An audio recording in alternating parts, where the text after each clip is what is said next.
Hello, Shamila. How is it going today? Hi there. Let me put my glasses on so I can see you properly. Don't always wear it. Key Yeah, accessory, isn't it, for writers? Um, right. yeah, Yeah. well, welcome along. Good to see you, and good to see everyone else who's going to be joining us. We'll just have a quick chat for a couple of minutes while everyone comes in. But yeah, tell us where you are joining us from and what you think about AI writing. Do you use it? Have you been using AI? So just drop that in the messages, and we'll see where everyone is.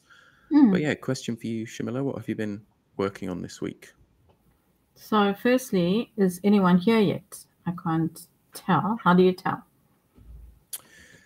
Yeah, looks like we have 38 people so far joined us, people Oh, wonderful. coming in. So if you look on the LinkedIn Hi. page, you All can right. see Hi. Say hi. where people are from. Lots of people commenting already. Okay. I can't see that. Okay. Yes, it looks like Johannes is here. Welcome, Johannes from Germany. We've got Gabriella here. Hello. Is this A not few on more my people. side? Ah, there we go. Hi. I can Bit of a see chat. everyone Yeah, now. might just Hello. be taking a while to come through. Ah, there's someone from my neighboring camp. Oh, South Africa. There we go. Hi, Tapelo. Shamila, tell us what you've been working on this week. Stop just looking at nose, having a I nose know, I around want to the, see the who's chat. here. I'm excited to see who's here and to chat to people that I've been chatting to on LinkedIn all this time. And this is my first live, so they get to meet me for the first time. What have I been working on this week? I've been trying to get my book going. I've been trying to get my book going since January because I've been so busy working on everyone else's books that I haven't had a chance to work on my own book. And I've been reading up a lot of stuff on chat, on AI writers. What is Um, your book about? Tell everyone. Or is it a secret no, book? I'm keeping it a secret Okay. until it's ready to be released. And I've done a couple of manuscript reviews. Well, really one on a nonfiction manuscript review. Very interesting. Yeah, so that was my week. Not too busy. Nice. That's great. My book or my next book project is always on the back burner. Right. Keeps getting put further and With a work further in onto the back progress. burner. I just wrote a newsletter today about how I'm not in the right creative mode for it, but it will get written at some point. Brilliant. We've got loads of people tuning in Yeah, I from see Kenya, that. the US, And we've got a Pakistan. comment. Yeah, so thanks for telling us. There's Dr. Phil saying he's a fan of AI in a creation workflow to draw outlines. Yeah. Well, yeah, thanks for that comment. And feel free to use the chat, everybody, just to give your thoughts on the AI tools that have become very well known this year and what makes writing human as well. That's what we're here to talk about today. Before we do that, Shamila, would you Hmm. like to introduce yourself? Who are you Hmm. and I what was do you just do? about to say that we're doing a little bit of a babble here just for the first few minutes while we wait for more people to join us. And before we start with our discussion, who am I? Well, many of you know me already from LinkedIn. I have been working as, well, I worked as a writer for a long time and as an author of a few books, and then transitioned into coaching, writing coach and mentor, and as a book coach. I've actually been doing a lot of work this year as a coach for authors, for aspiring authors who are writing their first books, as well as for authors who have written their books. And I've been doing a lot of editing, book editing, and manuscript reviewing, which I'm really enjoying. And I transitioned into that after I realized in December last year that chat has come along, or other AI generative writers have come along, and that we should be looking at diversifying a little bit. So that's what I've done. And Philip, Right. what have you been up to? Thanks for the intro. Yeah, hopefully lots of people here know who I am, but I'm Phil. I'm a writing coach for multilingual writers, writers who work in English, professional writers like copywriters or content writers or medical or science writers. And yeah, help people write in an efficient way, which is going to hopefully earn them more money and get them more opportunities. That's what I like to do. I can see a few people that I've worked with here in the chat. So great, and thanks for coming along. Yeah, and I should say, of course, feel free to message Shamila or I on LinkedIn or connect if you're not connected. And Hi, everyone. Those who I don't know that are Philip's connections. Hi. How many languages do you speak for? From Imran. yeah, we've got questions already. Great. I speak two languages, really, Imran. I speak English and Spanish because I'm from the UK, but I live in Spain. I understand a couple of other European languages, French, Italian, German. I can get the gist of them, but I'm not a, incredibly multilingual person. I just help multilingual writers. How many languages do you speak? I'm sure it's more than me. Great. Well, let's tell everyone, Shamila, why we chose this topic and what we're going to talk about today. Okay, so what we've noticed is, and I've particularly had lots of DMs and questions in my DMs about this from writers, particularly writers who write articles and blog articles and ghostwriters, are a bit apprehensive about AI generative writers. And when I talk about AI writers, I'm talking about I'm going to say Gen AI. We call them Gen AI. I'm not talking about the tools like Grammarly and Pro Writing Aid. We're talking about the actual writers like Bard and Claude and ChatGPT and so on. That's going to be our focus today. But we are not, Phil and I are not AI experts. So we're not going to be talking about AI as such. We're going to be talking about how we, as writers, will be standing out next year in 2024, given all of the AI writing that has come about. And this is why we've decided to host this webinar today, because we've heard a lot of chatter amongst freelance writers about their concerns that AI is going to replace them. We don't think so, but we will chat about that a bit later and tell you why we don't think so. Yeah, to add to that, I'd say for me, it's about value. As writers, we want to offer the most valuable services. And we're not against AI. We're not going to say, oh, don't use it. It's, ruining the industry. Of course, we're all going to have to adapt to like new tools that come along. And really, my perspective is if we start to think about what AI cannot do because of its nature and what humans can, that's where you add value.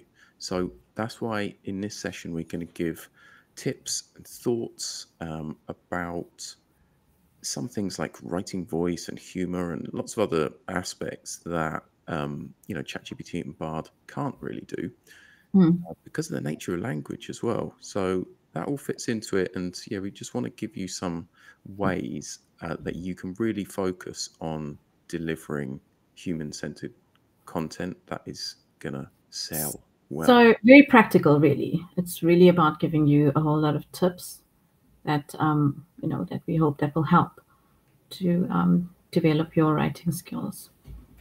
Yeah, great. And feel free to ask questions as well in the chat. We'll be answering them at the end. Sorry to interrupt, Shamila.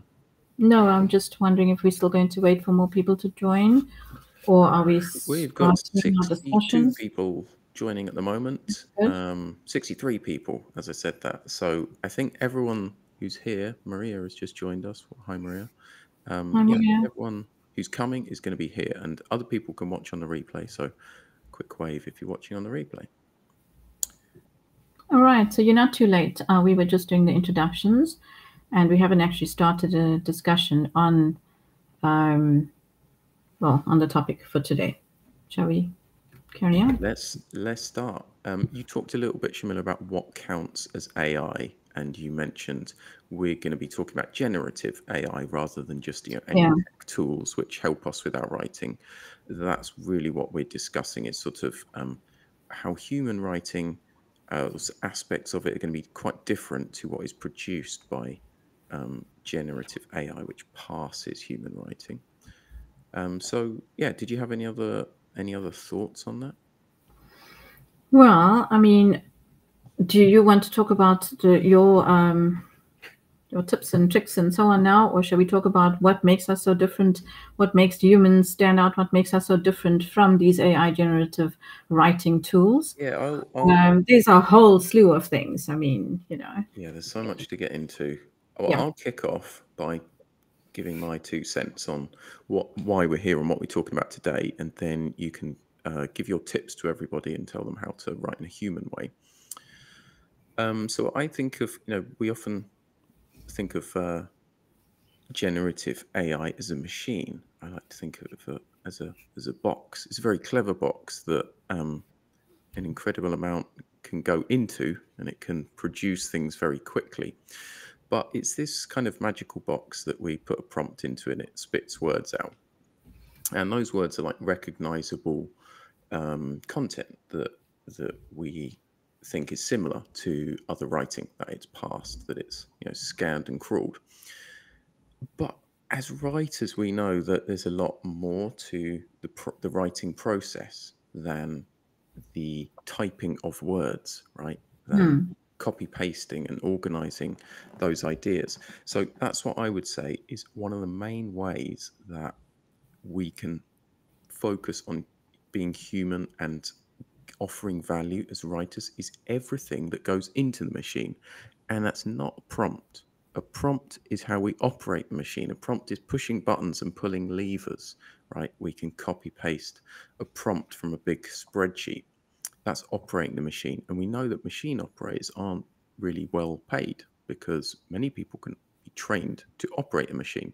But what we want to do is train ourselves as writers to think of all the stuff that goes into the fabrication of articles, right? You're probably going to be better off if you're the person who can think of a great product that everyone wants rather than make that product in a factory.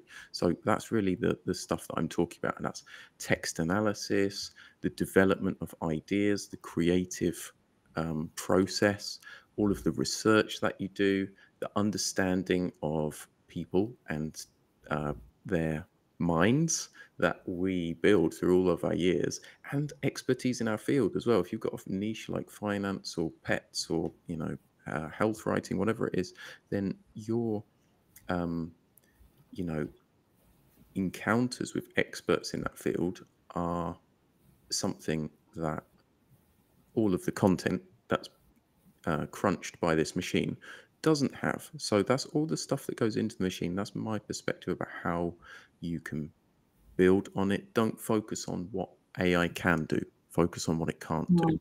Can't do. because Yeah. that's where we build value. Yep. And I'm looking at it from a human perspective.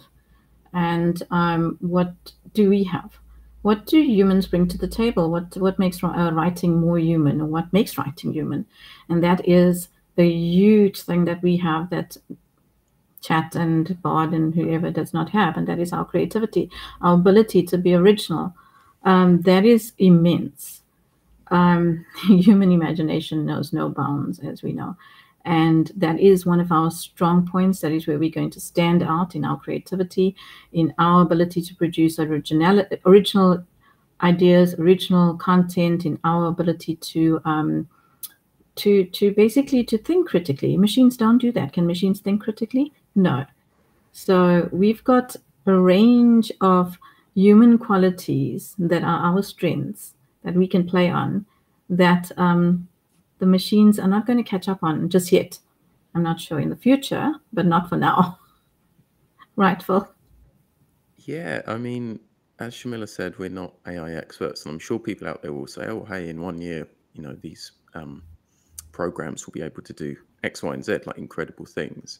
But from my idea, there's a lot of functions because of the way language is built.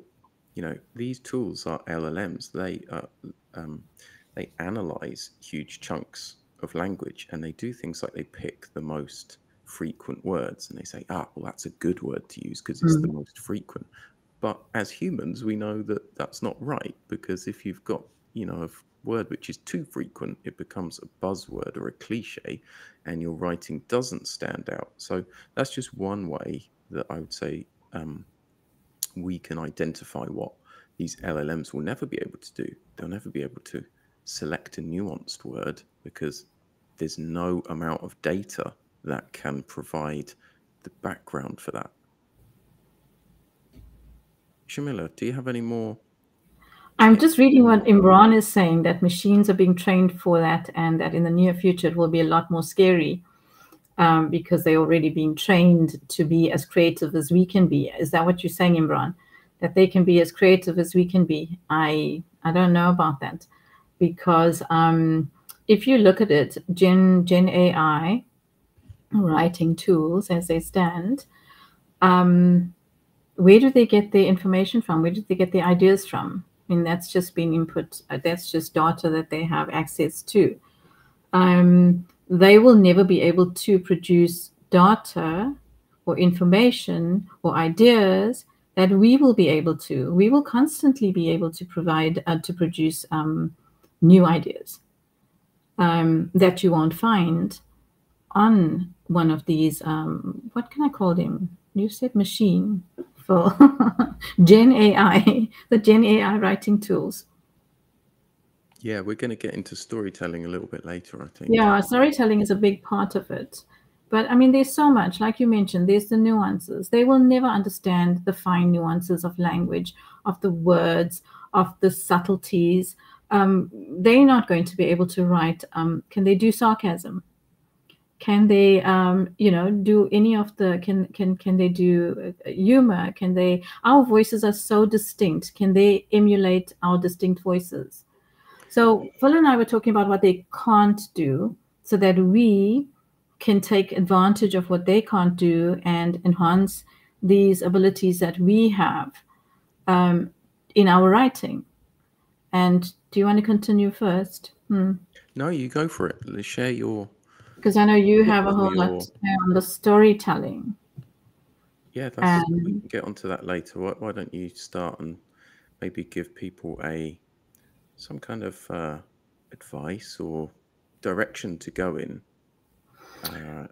on some of the things we talked about, humor or voice, or adding this personal touch.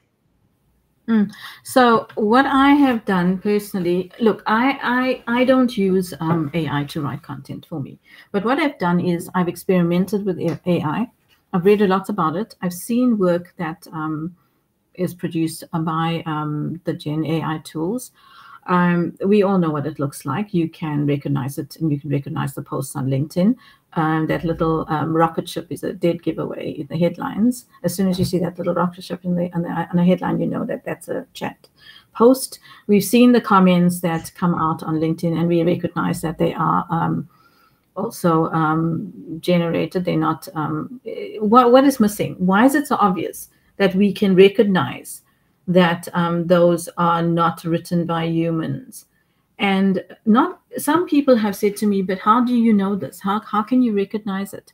You can, if you have experience, and if you're an experienced writer, and if you've been reading a lot, you can see the things that are missing. And one of the things you can definitely see that is missing is that what we have, that special, what makes us human, things like empathy, things like our personal experiences, the personal touch that we give to our writing. Our essence, our human essence, our warmth comes out in our writing. Our emotions come out in our writing. Yes, people will say, but you can prompt Gen AI to, you can tell it, write in this way, write using this kind of emotion. But then we have our personal experiences that we put in. And those little anecdotes that we put in, the little quirks that we have, our imperfections. I mean, look at me. I'm saying and and I do that in my writing as well. And that comes out, and we recognize people's writing. Do you know that I can scroll a LinkedIn feed and I can tell you who's written a post without actually looking at the name? I've seen the style of writing that people have, and it's easy to see if they move from their usual writing and if they've had a post written by by generative AI. It's so easy to tell. What kind of things do you, sorry to jump in, what kind of things do you notice in somebody's style that it's You like a can giveaway? That definitely tell from their style, I from mean, the I style of agree. their writing, the tone of their writing, and just how they put words together and the words that they use.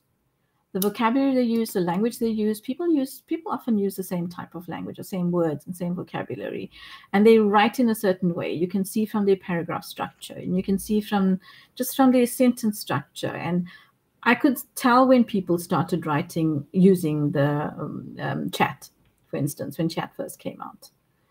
You can tell from the errors. That's a dead giveaway. Because if you make errors in your writing, and I've noticed people do this, obviously as an editor, when I'm reading something, it's natural, okay? And suddenly there were posts without these errors. Now you didn't suddenly become so good at English writing overnight. So it's those little things, those little imperfections that we have. That can be picked up, and that you can see that it's not us that have written this. What else? The way we use words, the way we use humor in our writing. We all know that AI cannot emulate the humor that we have, which comes naturally to us. I know you want to speak more about that later on. Do you want to jump in now? Just before we get onto humour, because I love a bit of funny writing, and I'm going to chat about that, and you too, Shamila, I think. But yeah, just before that, I wanted to just expand on what I talked about with vocabulary and these overused words. So one dead giveaway, like Shamila said, with ChatGPT posts, is it recognizes buzzwords as good or correct words, right? Yeah. It will crawl 28,000 LinkedIn posts and see words like supercharge and boost and steal my strategy and all of these different sort of And hook use words, it. and it will use it because it goes, well, that's the best word to use because my data set says that's the the most used hook words. But is that good? No, because it's a buzzword and you just ignore it because it's the same as everyone else's, and we pay attention to difference, not to the noise. So my advice on that would be to start paying attention to words which are more unique. Use a thesaurus to find words which you recognize and you're happy with the meaning of, but are slightly different. So instead of boost, you could say spike or slam or something like that, which is equally impactful but maybe not overused.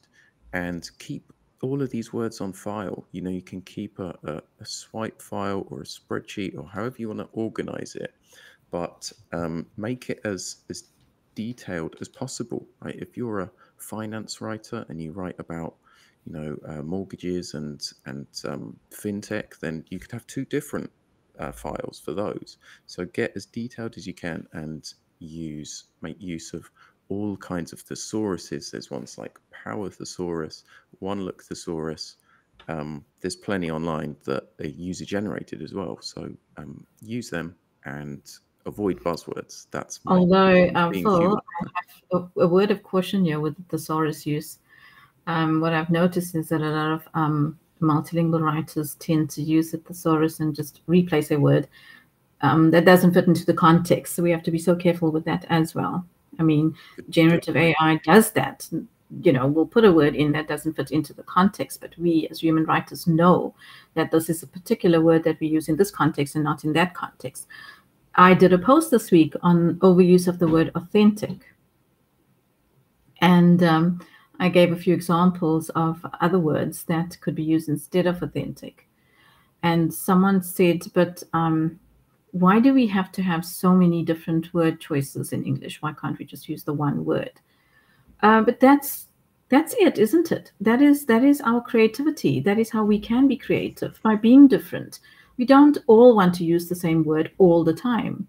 Imagine repeating the word authentic a few times in your copy instead of saying real or true or whatever. So the essence of it is that we don't want everything to sound the same. We don't want everything to sound robotic. We want it to be different. We want it to be distinct. We want to be able to stand out with our copy and our writing, and our content. And definitely. The more expert writers have a much broader vocabulary, and when it's right to use words which are more standout words, they can adapt and use them. Again, think what AI can and can't do. It can't use those nuanced words. So that's your job as a writer to try and improve your vocabulary, however you do that. So the other thing is, yes, I agree. I see somebody in the comments has said that AI won't remain as AI is now, generative AI. And yes, that is what's going to happen. But it is going to get better. Obviously, it has gotten better since December when it was first introduced as ChatGPT 3, and ChatGPT 4 can write some really great copy. I mean, I've seen it. Recently, a company asked me to go through some of their landing pages and website copy that Chat had done, ChatGPT 4. And I looked at it. It was good. I had to agree that it was very good, and I don't do that kind of work. I don't rewrite generative AI copy. I refuse to edit generative AI copy. I'd rather write original copy. But I decided to look at this in preparation for this webinar. And this is what I found. At first glance, it wasn't bad. It was quite good. And when I really got into it, though, I decided to look at, it was for a business consulting firm. And I decided to look at the landing pages and websites of different business consulting firms. And I realized that what Chat had done was just taken, as you mentioned, Philip, the buzzwords, just taken all of the buzzwords from all of the different sites and put them together in this website's landing page. So there was nothing new in there. There was nothing original. And the worst part of it was that there was nothing about the actual company, There wasn't any story. There was nothing personal about their background or anything. It didn't show me who they really are. So it was just a mix and a mixed mash from all different other websites that were put together. And I had said to this chap, the client, let me speak to the client. I have to speak to the client first so that I know what the client wants. I know what their values are. I know where they're coming from. I know what their voice is. I know what style and tone they want this website to be, because I'll be speaking to them. And that chat that we have as writers with the client is so important, because this is where we get to understand exactly what they want and what they need, and that's how we cater for their writing. That's how we can write for them and write exactly what they want. Very good point about voice. Let's move on to that, because as a ghostwriter, very important to capture the voice of a client, a company, whoever you're writing for. So how can we do that better? What are your tips for everyone out there who's watching as a ghostwriter about writing voice? How can we study that? How can we improve at that? How can we adopt a writing voice which is more unique and less robotic? So it's difficult for a ghostwriter. Ghostwriters are chameleons. They have to always call ghostwriters chameleons, because you have to jump from client to client, and you have to adapt to their tone, their voice, their style of writing. So it's quite difficult for a ghostwriter. For me, and I can only speak from my own personal experience, I did work as a ghostwriter for a short while. And the only way to be able to write in your client's voice is to be able to really to chat to your client, to find out who they are.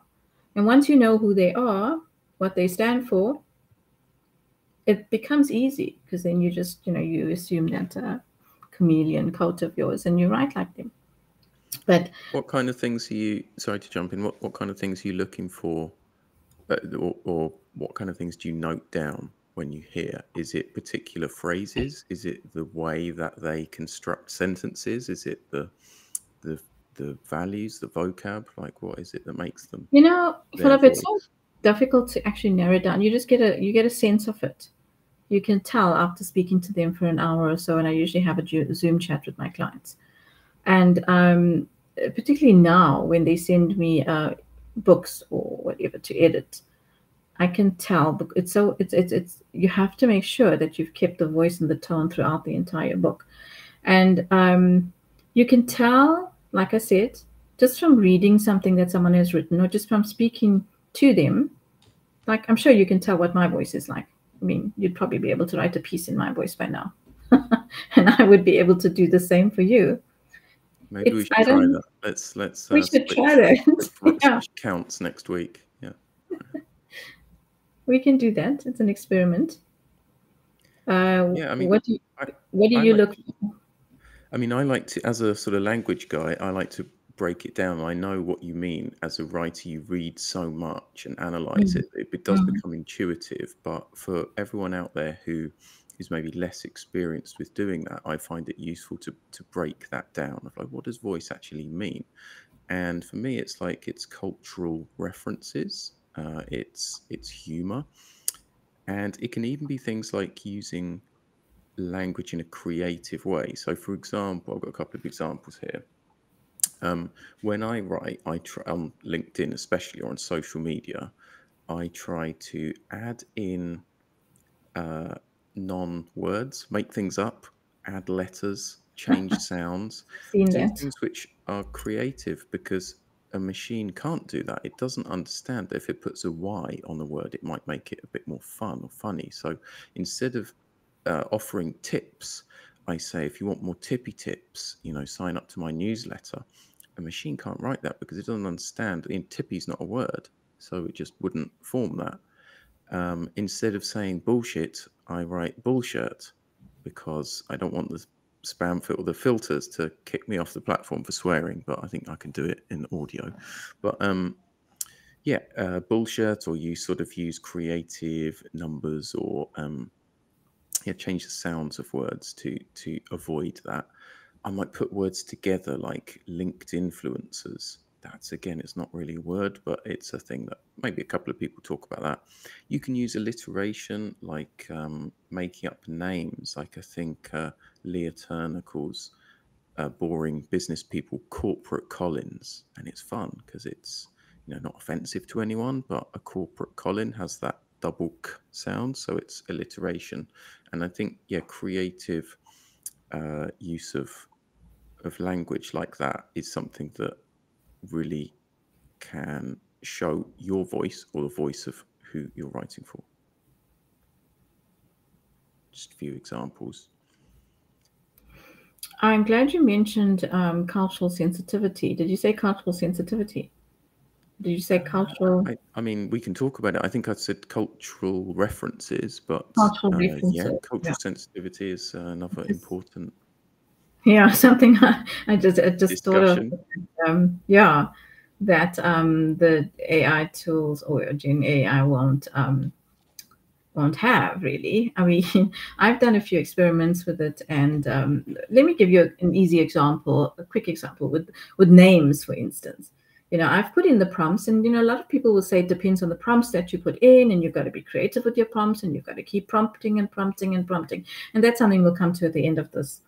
But I have done this, and I've experimented with chat, and I've experimented with Bard, and I've noticed that when you ask them to do, say, a story or a case study, for a client case study or a client story, for example, they will come up with names like Susan, and I can't think of any other names, but these generic names, these westernized generic names or Eurocentric names, always. And it doesn't matter where your article is going to be or who you're writing for. And yes, you can put in all of those prompts, but they will still come up with these generic sounding names, for instance. That's just an example that I'm giving now to say. So I don't think that at the moment, and possibly this could happen in the future, but right now, Gen AI is not able to adapt voice, tone, style to the different cultures. I Yeah, don't think it yeah. can. I'd add to that. It doesn't understand where the line is between Hmm. acceptable and unacceptable, and often that line is where writers should be dabbling because it can make your text a bit dangerous or fun. Of course, we don't want to offend anyone, but AI goes the other way so much that it would never make a joke about, corporate business people, because there's that might offend someone. So, or about a particular culture, which we can joke about things, but just bear in mind where the line is, and that line's always changing. So that's where we sort of stay ahead of it as well, in terms of like writing voice. What about humor, Shamila? I'm moving us on to the topic that we wanted to talk about. That we like, funny. that we both like. Yeah. They are, just to sum how up can writers develop that and stay ahead of the particularly unfunny generative AI? So as I said earlier on, what makes writing human? And there are a few factors that make writing human. And I mean, humor is a big part of it. So we spoke about voice, we spoke about nuances, we spoke about quirks, we spoke about emotion, style, cultural sensitivity. We're probably going to touch on storytelling a little bit later. These are all the things, all the factors that make us stand out as human writers. And humor is a big part of it. As we know, Gen AI is not able to produce that kind of humor, the humor that we have, the humor that comes naturally to us.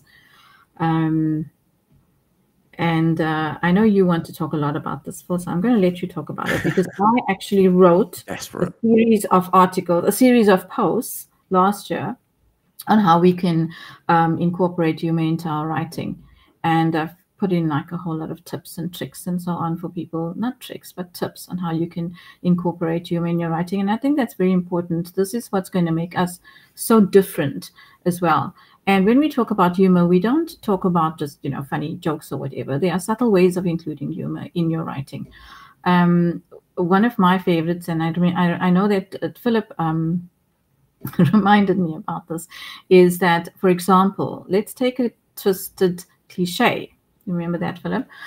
So we have one of the tips that I gave in my series of humor posts, and there were 6 of them, was the twisted cliche, and how we can use the twisted cliche to incorporate humor into our writing. Now, this is something that a Gen AI cannot do. What is a twisted cliche?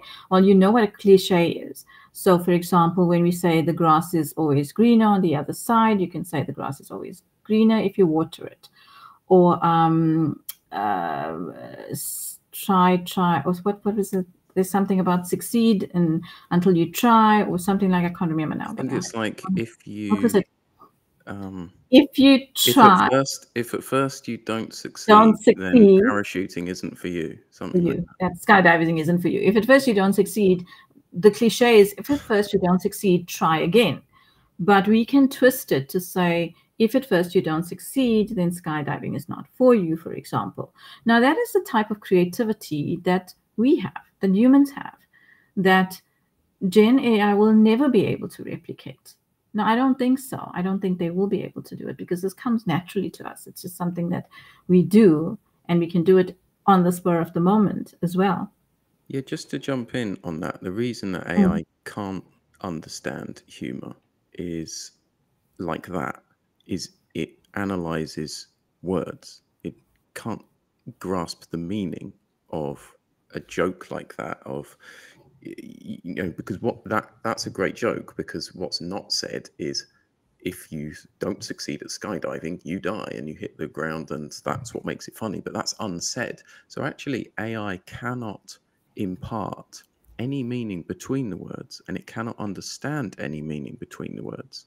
So that's another tip, really, is whether you're writing a story, a joke, or anything which is more creative and human focused, remember that the reader is forming a lot of the meaning there. The reader's finding that joke funny because they're filling it in, and they're participating in it. And that's the beauty of human writing. And that's definitely what Gen AI can't do, unless it's prompted why that particular joke is funny, or how it might understand something like that. Human hands. I like when Maria reading Maria's comment. Get your questions in, everyone, by the way. We'll be answering questions in a little bit after a couple more tippy tips. What's Maria saying? It doesn't understand what's human. Indeed, I bet we've all seen AI generated imagery of humans. What it's doing with human hands, prime example. Yeah, sure. I think it's such a big conversation, isn't it? Generative AI, whether it's, because it can generate a lot of things now, not just writing, but yeah, I'm sure there's some Um, designers, there's people among us who would. Sorry to interrupt you, Phil, but can we really learn humor, Paul? Paul's mentioned that humans learn humor, and but Gen AI doesn't learn. Gen AI just writes and produces content and it's just data that it gathers from everywhere, and information that we've given it. Can it really create humor? Can it produce Yeah, I humor? I would agree. I'd say that's a very good question, Paul, and well brought up. It can learn if that something's funny, right? If a joke has been upvoted or been written down enough times, it will say that's a funny joke that humans like. But it can't learn to put those two aspects together to create something new, which is a joke that humans Mm, would like. mm, It could mm. modify a word, but it wouldn't know if or why humans would find that pun funny or not. So I would say it could do something like create an anti-joke. Why did the chicken cross the road? And then just put some random, to drive a car in a Formula One race. Yeah. That's an anti-joke, which is kind of funny, but it's only funny because it's completely wrong. But yeah, great comment, and thanks for that question. Right, have we got anything else to say on humor? Have I got anything else to share on that? Couple of things that I wanted to say. I'm going to drop a link in the comments, and I think Shamila will. I'll just do that now. Oh Uh, yes, a link an to my article that, my posts on humor. There's a link that I've included here, Phil, on the last post on the humor writing series, and in that post there's links in the comment section to the other posts on humor. And I know you've great. written an article on humor too. Yeah, I've just added that one. I'm going to add yours, Shamila, when I get the chance. Okay. I will do that in a second. Next time you're filling everyone in about storytelling. Mm, But yeah, a couple of tips on humor just to go through first. Have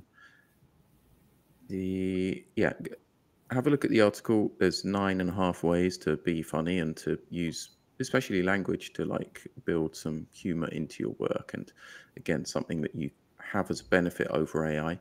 Just as a quick look at like some of those, you can create fake words. You can create words which are twisted or improvised, which have a funny sound. Again, only you know what sounds funny in English or in any language, or just has like a modification. So I did a post this week, I think, about fake marketing buzzwords, and I wrote things like cost per clonk and infograzzle and the internet of turds and lots of other ones which I found funny. I hope everyone else did too, but it's because they're modified words or made up. And again, if you ask generative AI to make up words, well, I'm sure it could, but it may not even make up sayable words. It might just put letters together, which hmm, it form. can make up words. I mean, yesterday, I think it was Manda who did Mhm. a post on the bot, not the vacuum cleaning one, but there's a new one called it doesn't have a name. It's a lawn bot. It mows the grass, and she Okay. was looking for names for this. And if you put in a good enough description with your prompt, she tried to come get names for this, and it does. It'll take a word from the description, and then it will take a word of what the thing does, and try and put the words together. But none of them sounded right. There was just Hmm. something off about all of the names. There was a list of 10 names, and they were all off, and they weren't interesting. You know, Yeah. it was I mean, just suppose pick a that's the way that hyphen it can. between two words. You can get closer to an idea. You might get closer to a joke or to a name for a product or Yeah, something if you do yeah. use it. Maybe that will improve. Who knows? Yeah. Final quick tip on humor is to use images. What I said about making the reader fill in the meaning and participate in the process of consuming words. The best tool that you have is to make the reader think of something. So if I say to everyone, think of an elephant wearing a pink tutu riding a tiny tricycle on a tightrope, that's not possible. I don't think. But you can imagine it, you can see it in your minds. And so using these images, these funny images, and putting them in the minds of your readers, again, is a way that you can connect with them on a human level. And I think that's always something which is powerful and can be funny too, if you use the right image.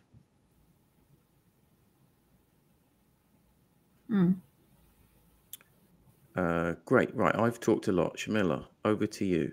We're going to answer questions in just a minute. Let's have a quick chat about stories and storytelling. How can writers develop that technique so that they stay ahead of the game? Okay, so I think a lot of people write about storytelling, and I think there's been a lot of talk about storytelling. So I don't really want to spend too much time on it, but I did put together a carousel on storytelling techniques, so that's also going to be there. There's a link for that. There are all the different techniques that we can use, storytelling techniques, but not just for fiction. It can carry over to nonfiction as well. Now, storytelling is so important, and we've seen that Gen AI can write stories, it can produce stories, but the stories that we tell are based on our experiences. They're based on our expertise. They're based on our personal experiences, what we've lived, what we know, what our case studies from our clients, from our businesses, and I don't think that Gen AI can give you that same kind of personal storytelling or personal anecdotes and incorporate all of the things that we've talked about in there with the humor and so on and so on. Storytelling is so important. That's how we reach people. That's how we evoke emotions. We build trust. We connect using storytelling and storytelling techniques. And I am not sure that Gen AI can do it the way we can. What do you think? I'll put it out there to everyone. Let's talk about that. Have you done it? Have you tried to get a personal storytelling from Gen AI? What did it sound like? I've played around with it. It's not very good at stories because I think Mm, stories in their nature are so much more complex than just language. Often the meaning of stories, like in creative writing especially, is so much more built by the reader and hidden between the lines and outside of the bounds of the pages and the time that the story takes place. I think that's, again, what AI can't. They've got no data on that, so they can write in a they can include events which are story-like, but they can't create that empathy and meaning. And no. that's what makes human stories more beautiful. Is that My tip is, empathy? Empathy is the key word there. yeah, I mean, my tip on storytelling, whether you're, well, I imagine a lot of the people here today are non-fiction writers, or they're writing for B2B or other purposes. My tip is to read fiction, and especially like short fiction or flash fiction. That's much more creative with the way it uses time and words as well, and concepts. You can start writing in a way which activates your subconscious if you use writing prompts. So there are some great writers. The few that spring to mind for me are Meg Pocrass, Kathy Fish, Ken Elks. They're all flash fiction writers that I really love and I've been to workshops with. And they use a lot of prompts to really bring out the subconscious, all of those weird things which have meaning, which are trapped in our minds, but once we get them on paper, they help readers to build the meaning as well. So yeah, let me add those names into the chat as well on LinkedIn. Flash fiction Well, readers. while you're doing that, can I talk about because before we open this to question and answers, there are two more things that I want to do. One, Go ahead. I want to summarize the ways in which writers of articles, nonfiction, ghostwriters, article writers, B2B writers, and so on, can actually now work with generative AI. Okay, I'm going to do that. But before I do that, and because somebody in the comments also mentioned this, I really, from a book perspective, from editing books, from working with authors, from that perspective, I do want to talk about plagiarism. Okay, so there's a big risk of plagiarism and copyright infringements at the moment. Whose work is AI currently using? Because the data is inputted into them, and this is where they, you know, to give you an article or to give you a book, they are taking ideas, experiences, stories, data from everyone else. So nothing is original. Nothing that's coming from there is original. Everything has been put in there. It actually belongs to somebody else.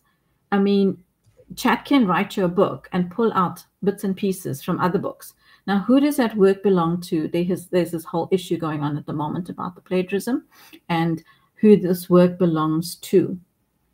The other thing is that if you're writing a book, if you're an author and you've decided to input your manuscript or your draft into ChatGPT-4 to do a review for you, or to do a summary for you, or to just edit for you, that book, do you know that your manuscript is now in ChatGPT-4 and it is now public domain? Anyone can take parts of your book, or Chat can take parts of your book. And if somebody else gives Chat a prompt that requires that information, they can use it before your book is published. And what do you do with that? Now, that is a major ethical issue, a major legal issue even. What rights do you have? Your book is not copyrighted yet, and it can be used by anyone before you've published it. So that's very important, and I don't know if people have thought about that. You've put your article into Chat. Someone else can give the same exact prompt, or you've given a prompt. Chat has given you an article. Someone else somewhere else gives the same prompt and gets an article. Who belongs to that? Who does it belong to? You know, are you going to use it and then somebody else uses the same type of article, or the ideas are the same? So these are questions that we need to look at as well, because the ideas that come out of Gen AI is not original. Okay, it's taken from other people. It's other people's works that are on there that are being reproduced. Yeah, I mean, this is straying into publishing and like getting. We could probably do a whole nother session on the future of publishing. My perspective is that copyright is in grave danger and is basically dead because of AI. And I think figuring out ways that you can maintain not ownership but getting value from what you produce is one challenge. Really the only value that we can get is from new things that we produce. That's why it's so crucial to do things that the AI can't just nick and put out. So that's my 2 cents on it. I just wanted people to be aware. Hours. I just want people to be aware, because, you know, I work with a lot of aspiring authors and people that are just writing their first manuscripts and books and so on. I just want them to be aware that if you put your manuscript into any of the generative AI tools for a review, it's out there. It can be used. Your work can be used before you publish a book. That's just a little warning to people. I'm scrolling through the comments looking for questions. If you have questions about how to write humanly, then now is the time. Get them in. I'm sure I've seen 1 or 2 in the comments, but I'll try and bring one up. There was one question about how many languages I speak. I think I've already answered that one. Can I just sum up quickly? Are we going into question and answer? We will do in a second, just because we're running out of time a bit, but there aren't too many questions. Can I quickly sum up? I just wanted to give a couple of quick tips. that Yeah. I just want to tell the writers, new writers and so on, well, any writer, to start experimenting with AI tools. If you haven't already, it's not going anywhere. It's here to stay. You're going to have to learn to live with it. You're going to have to learn to work with it. So the best thing is to try and learn it, learn how it works, understand how it works, stay updated with everything, because improvements are being made so quickly. These developments, you need to stay updated. You need to, you really, if you're a writer, you really, really need to master your craft. If you want to be a good writer, and if you want to maintain your authenticity, and you want to, you really have to be a good writer. You have to, as Phil says, you're going to have to read, read a lot of different styles, work on your craft, master your craft. You're going to have to expand your current skill set. You're going to have to learn how to prompt. Prompting skills are going to become quite important in the future. And many writers who have lost their jobs can now become, what do you call them? Prompt engineers or prompt writers, and learn how to write prompts. You're going to have to develop your storytelling skills, and you're going to have to develop the ability to integrate AI into your writing. Find out how you can use it, how it can help you, how it can enhance your creativity, because AI is good for, as we know, for generating ideas. AI is good for brainstorming. AI is good for conducting research, but that's just a starting point. That's what it can do for you. And where do you take it from there? How can it enhance your creativity? How can you now become even more creative, given all of what AI can do? Okay. I think that's quite important. And I think that it is important to stay positive, because many writers are so apprehensive about this, and they are so worried about this. But I think that we will still need writers. I think there's still going to be work for writers. Yeah, I mean, I'd add to that. I think, I agree that we do need to understand what it can do. It can help us. We can incorporate it. But the way that we can stay positive is to understand what it cannot ever do. And that's Yeah. a lot of the things that we've talked about today. So Yeah. develop your opinion writing, your humor, your storytelling, your mastery of language, all of these aspects that we've talked about. And importantly, read other writers who can do that as well. If you read, boring SEO blogs, you're going to learn how to write that. And that's the kind of thing that machine content will contribute a lot to. So really, if you're looking to have a long-term writing career, you got to focus on the extremely human side of things. My Yeah. perspective, probably not Yeah. everyone's, but think about what it can't do. Great. Yeah. We've got a question from Imran here.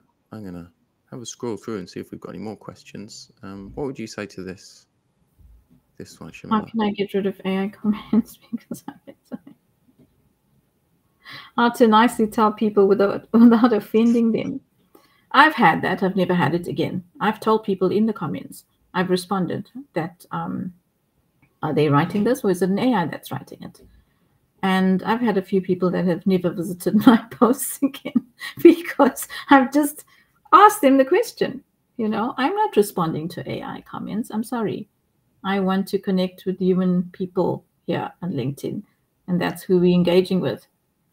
It's not even a conversation, is it? Because AI just summarizes the post and says, oh, Yeah. yes, this is very important, great perspective, keep going and saying what you're saying. It's not contributing to a conversation. So I think, you don't need to offend people, but I would agree, just write back and say, this. It also shows that you can spot AI writing, so that you can deliver something different to that. If you say, hey, this was generated by ChatGPT, it's obvious. I'd prefer you to write your own thoughts. That's not going to offend anyone.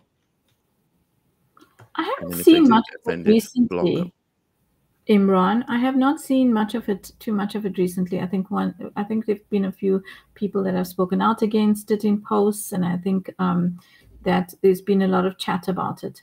And so I haven't seen much of it recently. People are realizing, I think it was just a bit of a novelty, I hope. But I'm hoping people are not doing it anymore. I don't know what I answered. Thanks for the detailed response. I don't think I answered you, Sue. Did I answer you? I'm just looking at the You answered comments. something that. I answered something. If you don't mind, Phil, someone just asked now in the comments, Bucket Uzuno, is copyright and royalty dying? Oof, I think that's going to be another webinar on its own, as you said, on book publishing and about copyright. I'm reticent to show it on screen because we will get into a half an hour. Yeah, no, I think that will be a webinar on its own. Yeah, thanks for that comment. Maybe we'll just contact you to let you know our thoughts, or we'll respond in the comments. But we have sadly run out of time. It's gone like a flash. So, I don't believe it, because when you told me an hour and then 40 minutes, and I thought, well, that's going to be a long time. What am I going to say in all that time? And it's already an hour, and I've still got lots more to say. There's one thing we know about writers is that they can bang on about writing for forever. So perfect format for a webinar. Can we take a few more questions? I don't think there are too many other questions in the chat, but I will say, if you've got any questions, if you're watching this on replay, or if you've got any other questions, you can always just reach out to Shamila or me, or just write them in the comments and we'll get back to you, because it would be good to carry on the conversation. A few people wanted to know if this was going to be available afterwards, and yes, there will be a record. You can watch it here on LinkedIn or on YouTube as well, on my channel. So just send me a message if you somehow are watching this but not able to watch the replay. It doesn't really make sense. And a comment by Paul about playing devil's advocate. That's fine. We want someone to play devil's advocate, Paul. So we're happy with that. We just ran out of time. And no, you're not being pessimistic. You're not being pessimistic. That's fine. Thanks for dropping by, Paul, as ever. Paul is the co-host of my podcast as well, Trouble with Writing. We'll be back sometime next, this month. Anyway, I'm babbling. It is the end of the webinar. Thanks, everyone, for coming. And please feel free to get in touch with us. We'd love to chat and see you around LinkedIn or wherever else you write. And keep it human. Oh, yes. And I had a few book suggestions to give to you. So you can either DM me or contact me, or I'll just put it in a post. Books to improve your writing, really. So for those, I've added your posts into the chat, Shamila, and you can add your book suggestions. And there was a self-editing checklist. Did you put the PDF in there, Philip? The self-editing checklist? No, you'll have to just link to that. I added your LinkedIn posts that we talked about, the storytelling techniques and the incorporating humor. So yeah, the other ones, contact Shamila for that PDF. Sorry, Imran says we ignore these questions. No, we're not quite robots. We're getting there, though. We answered one of your questions. I must have missed another one. But we will get back to you on them when we see them in the chat. All right. Thanks for coming, everyone. Thank you. And thank you, Philip, for organizing this and for inviting me to co-host with you. By the way, people, this was my first one, so maybe there'll be more after this. You heard it here I'll do them on my own, too. I'll be brave enough. All right. See you then, everyone. Thanks for coming. Okay. Bye-bye. Have a good weekend.